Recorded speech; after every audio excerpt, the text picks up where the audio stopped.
Salam alaikum, salut à tous. Déjà, bonne fin de Ramadan à tous celles et ceux qui ont jeûné. Et je souhaiterai les vœux de l'Aïd après la salat demain, Inch'Allah. Bon, je suis comme vous, moi. Je suis bouffé par la colère, je suis bouffé surtout par le sentiment d'impuissance qu'on peut avoir face à ces horreurs.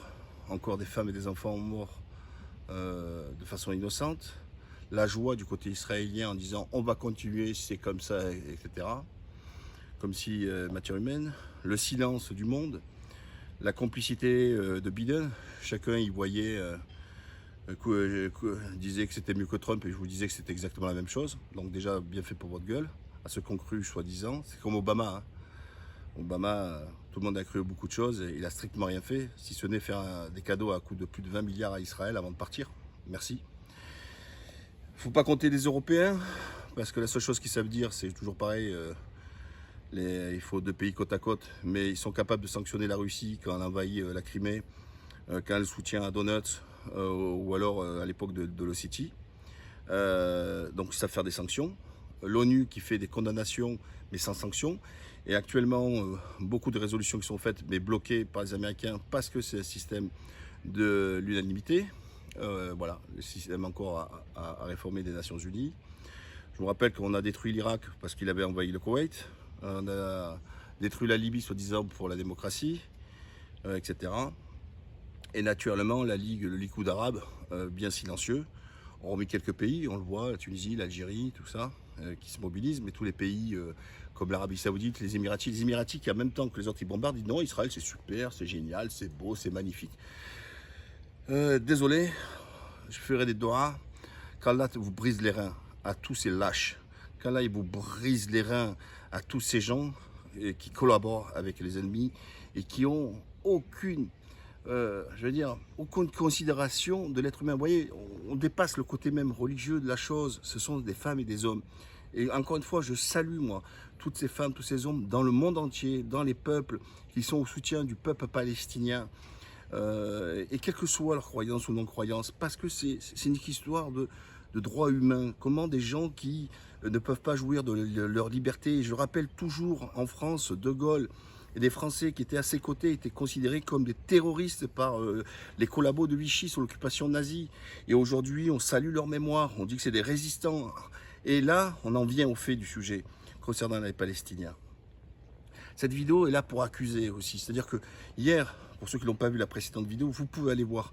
Je suis très objectif et très ferme sur le comportement d'Israël.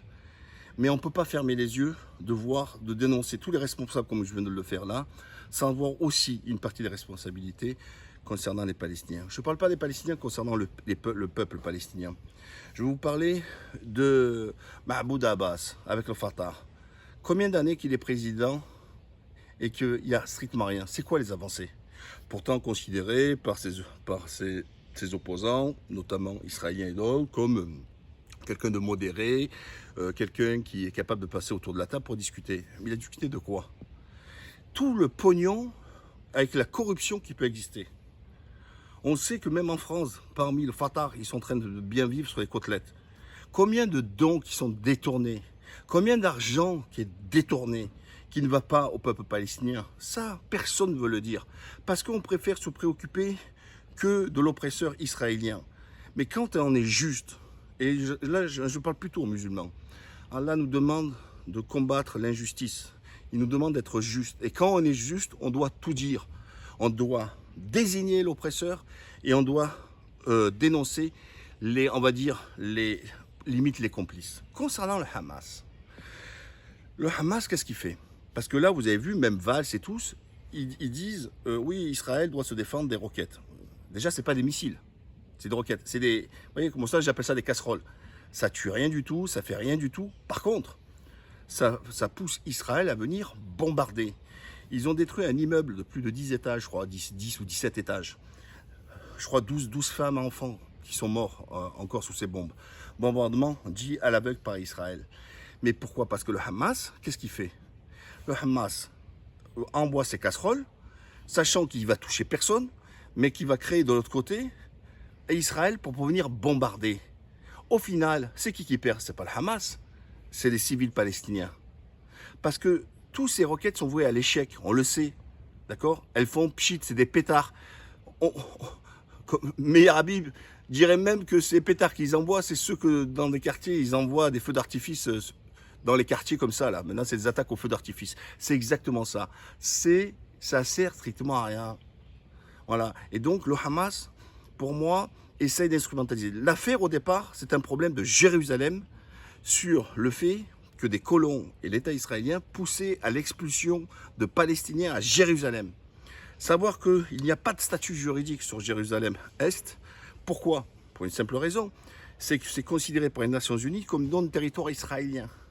D'accord? Sauf qu'Israël l'occupe. Et donc, il profite pour essayer de mettre dehors les Palestiniens. L'affaire part de là. Ensuite, quand il y a eu l'oppression israélienne, avec des attaques à l'Aqsa, dans la mosquée, tout ça, etc., les meurtres d'enfants et de femmes et tout ça, etc., la violence qui a été émise, et que, justement, il y a eu des jets de pierre, vous voyez, on parlait de jets de pierre, etc., le Hamas en a profité. Pourquoi? Il dit, c'est une opportunité pour lui, pour exister. Et donc, il a commencé à envoyer ses casseroles. Sauf que des gens comme Valls et d'autres ordures comme Meir Habib disent, oh, Israël est attaqué par des roquettes. Vous voyez? Donc, en fin de compte, c'est Hamas contre Israël. Sauf que c'est faux. Vous voyez, même là, l'information est détournée. C'est pas un problème du Hamas. À la base, c'est un problème que les Israéliens veulent chasser des Palestiniens de Jérusalem, de leur domicile. C'est ça, la réalité, qu'il y a eu une oppression en plein Ramadan pour les Palestiniens. Et le Hamas, il ne cherche qu'à faire ça. Parce que, hélas, chaque fois qu'il y a un civil qui est mort, ça sert la communication du Hamas en disant, regardez, ils ont tué femmes et enfants. Ils touchent notre colère, ils touchent nos sentiments, ils touchent notre émotion, etc. Mais au final, pourquoi tu envoies tes roquettes? Tu sais que tu vas tuer personne. Et quand tu vise pas des civils, vise des militaires, vise des soldats, vise des gens qui participent au bombardement. Et moi, je ne suis pas de ceux qui disent non, les civils sont complices, ils les ont mis au pouvoir. Non, j'ai expliqué dans la vidéo hier que les élections en Israël, c'est émietté et que c'est des champs de coalition. Mais moi, il y a combien de manifestations d'Israéliens dans les rues pour la paix? Combien de manifestants en Israël pour dénoncer l'occupation israélienne, etc. Combien de populations arabes au sein d'Israël? Plus de 20%. Combien de parlementaires même arabes au sein de la Knesset, etc. Donc quand vous envoyez des roquettes, etc., sèches qui touchent personne, et c'est pour ça que les gens ils disent ouais, ils touchent les civils ne sont pas responsables, parce que là, vous pouvez toucher quoi? Vous pouvez certes toucher ceux qui soutiennent, ceux qui envoient des bombes, mais vous pouvez toucher aussi des familles qui, eux, manifestent, etc., pour la paix et pour la fin de l'occupation. Et dans ces cas, quand vous tuez un de ces innocents, vous croyez que vous allez encourager autour de leur famille, leurs amis, etc., à continuer à défendre la cause palestinienne? Non. Voilà. Et donc, c'est tir à l'aveugle, c'est irresponsable. Donc, chaque fois qu'on envoie des pétards, les autres, ils envoient des bombes, ils envoient des missiles. Et on pleure chaque fois les morts.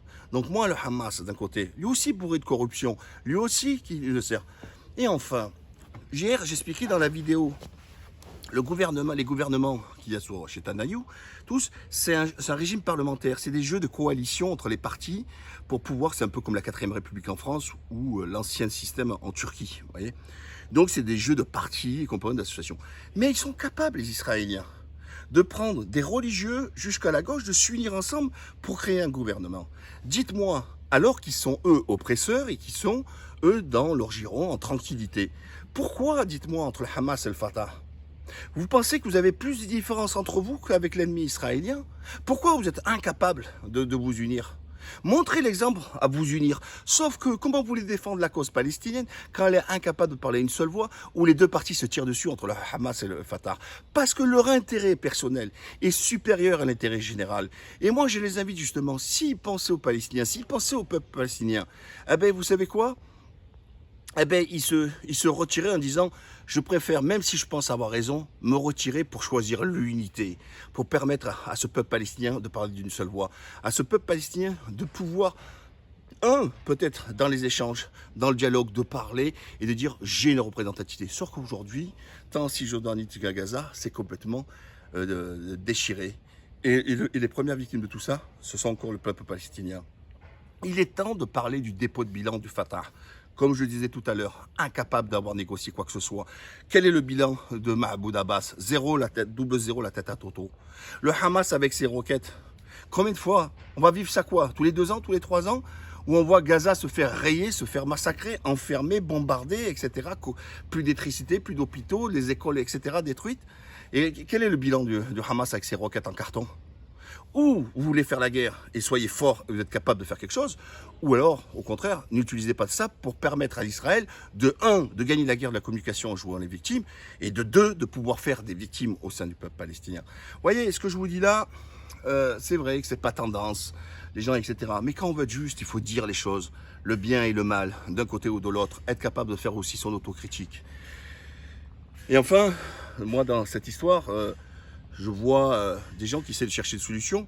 Certains me parlent sur la Turquie. Oui, mais c'est Erdogan qui prend les devants. C'est la Turquie. Combien de manifestations en Turquie dans les villes? Ils ont la rage. Les slogans des Turcs qui disent à Erdogan, envoie-nous nos soldats, nos mères, les mères, nous acceptons que nos enfants puissent mourir pour défendre les Palestiniens. Vous vous rendez compte le message comme il est? Le message, il est très très fort. Et je le redis encore une fois, dans les instances internationales, tous en Europe, tous au monde, à vouloir rien foutre. Vous pensez que votre cul n'est pas protégé, qui est protégé. Moi, je vous le dis, il n'est pas protégé. Pourquoi? Parce que je vous le dis, c'est comme en Irak, face à ces images, face à ces assassinats, la colère qui sommeille en chacun, pour les plus fragiles d'entre eux, intellectuellement, on va dire, eh ben, ça les pousse à aller à l'époque, comme il y a eu les massacres en Irak avec Abu Ghraib et tout ça, à aller rejoindre Daesh. Et ça, personne n'a voulu lui expliquer ça. Que beaucoup de personnes, de Français sont partis en Irak, non pas pour aller faire le califat, ce que vous voulez, mais pour essayer de combattre, pour lutter, pour permettre d'éviter ce qui se passait, les viols, les massacres et tout ça de civils. Eh ben, ce qui se passe sur la Palestine, c'est exactement la même chose. Vous favorisez le radicalisme, vous favorisez l'extrémisme, vous nourrissez, parce que je le dis toujours, l'extrémisme, le radicalisme, se nourrit toujours sur une base au départ qui est juste et qui est sur un système d'injustice. C'est l'injustice qualifiée par certains qui est exploitée par les autres pour en ramener vers cela. Expliquer ne veut pas dire accepter, et bien au contraire, je mets en cause en disant que votre inertie devient complice de cela. Et si vous n'avez pas de préoccupation des Palestiniens, c'est un sort, pensez à votre propre sort. Sachez que celles et ceux qui sont en colère, certes contre l'oppresseur, mais sont en colère aussi pour les complices par leur inertie et les complices par leur passivité. Et donc c'est vous, l'ensemble des pays lâches, qui ne foutent rien, par contre qui sont capables de détruire la Libye, qui sont capables de détruire l'Irak, qui sont capables de détruire l'Afghanistan. Mais alors là, c'est pas un mot, pas une sanction. Je dis pas de détruire Israël, je demande seulement des sanctions. Et si on commençait par des sanctions, au lieu d'avoir des sponsors. Or, les États-Unis, tout ça, etc., balancent des milliards à Israël. Vous croyez quoi? Et que l'Europe et tout ça. Si la pression, elle doit être économique, on n'est pas obligé aujourd'hui d'aller les armes à la main. On peut tuer un pays rien que par l'argent. Si demain, Israël il est coupé du monde sur le plan économique, avec des sanctions économiques, ça ne dure pas plus d'1 mois. Parce que Israël est trop dépendant du système mondial, à travers ses entreprises et les exportations, mais aussi à travers ses importations. Voilà, n'oubliez pas, abonnez-vous, partagez, et likez. Et en plus, surtout, n'oubliez pas un truc, quelque chose de très important. Certains me posent la question. Vous savez, j'ai beaucoup plus de monde sur Facebook. J'ai des milliers de commentaires par jour et je réponds aux commentaires. Vos commentaires, je les lis. Vos questions, j'y réponds. Donc, voilà, c'est pas je produis une vidéo, je vous la lâche et derrière, je lis pas ce qu'on... Je lis tout, sachez-le. Et vous pouvez le voir, d'ailleurs, le problème, c'est qu'on ne voit pas que c'est moi. Je mets un cœur. Un cœur, ça ne veut pas forcément que j'aime ce que vous dites, c'est seulement pour vous dire je vous ai lu. Mais sauf que vous ne pouvez pas le voir. Mais sachez que je vous lis. Et continuez à commenter, je vous en remercie. Salam alaikum.